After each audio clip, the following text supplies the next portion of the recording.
أعوذ بالله من الشيطان الرجيم. بسم الله الرحمن الرحيم. وقال لهم نبيهم إن آية ملكه أن يأتيكم التابوت فيه سكينة من ربكم وبقية مما ترك آل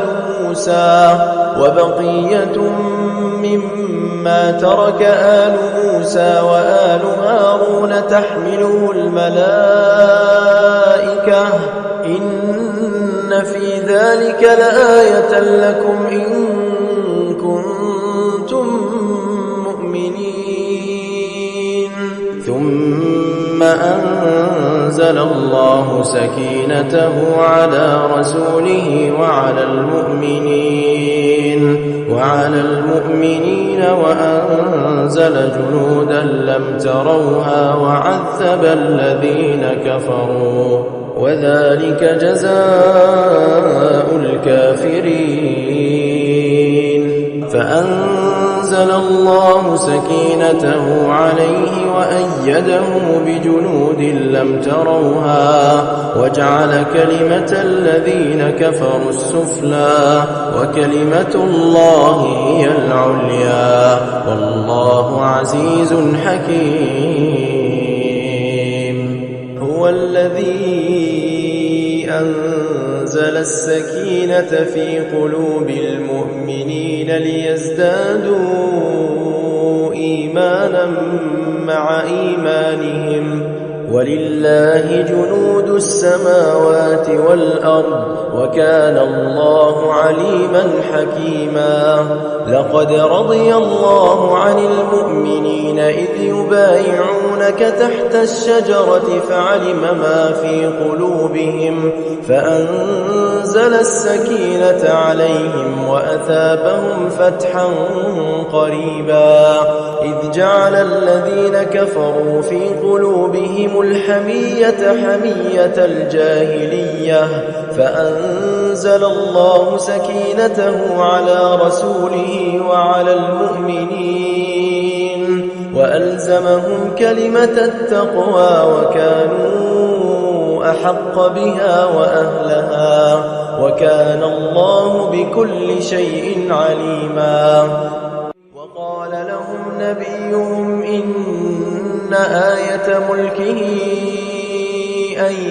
يأتيكم التابوت فيه سكينة من ربكم وبقية مما ترك آل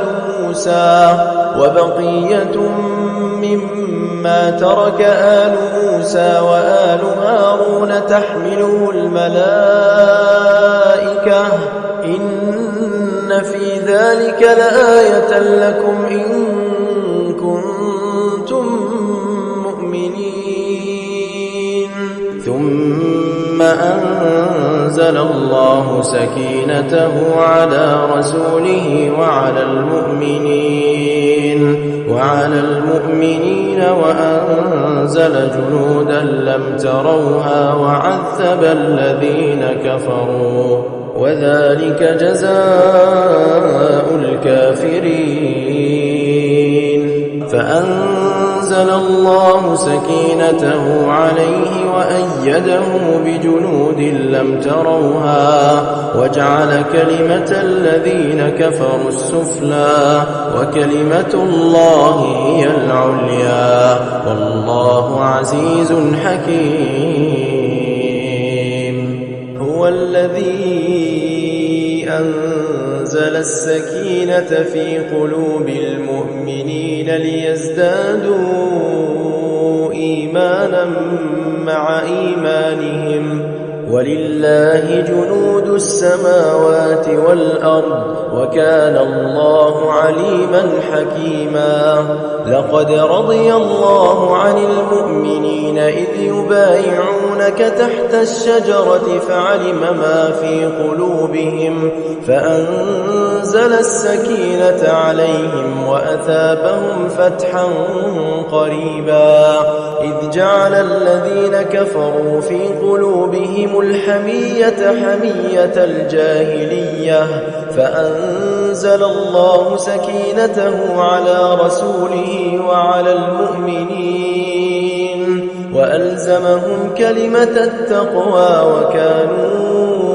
أحق بها وأهلها وكان الله بكل شيء عليما وقال لهم نبيهم إن آية ملكه أن يأتيكم التابوت فيه سكينة من ربكم وبقية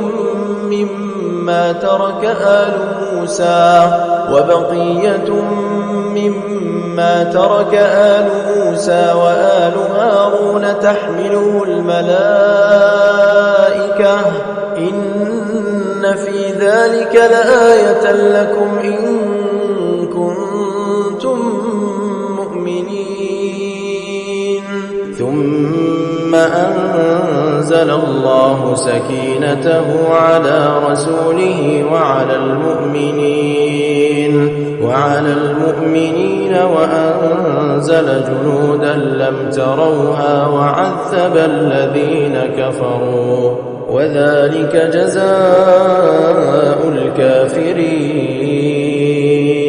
فأنزل الله سكينته عليه وأيده بجنود لم تروها وجعل كلمة الذين كفروا السفلى وكلمة الله هي العليا والله عزيز حكيم هو الذي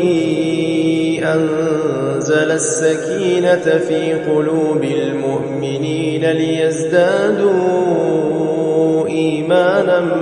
مع إيمانهم ولله جنود السماوات والأرض وكان الله عليما حكيما لقد رضي الله عن المؤمنين إذ يبايعونك تحت الشجرة فعلم ما في قلوبهم فأنزل السكينة عليهم وأثابهم فتحا قريبا إذ جعل الذين كفروا في قلوبهم الحمية حمية الجاهلية فأنزل الله سكينته على رسوله وعلى المؤمنين وألزمهم كلمة التقوى وكانوا أحق بها وأهلها وكان الله بكل شيء عليما إنما المؤمنون الذين إذا ذكر الله وجلت قلوبهم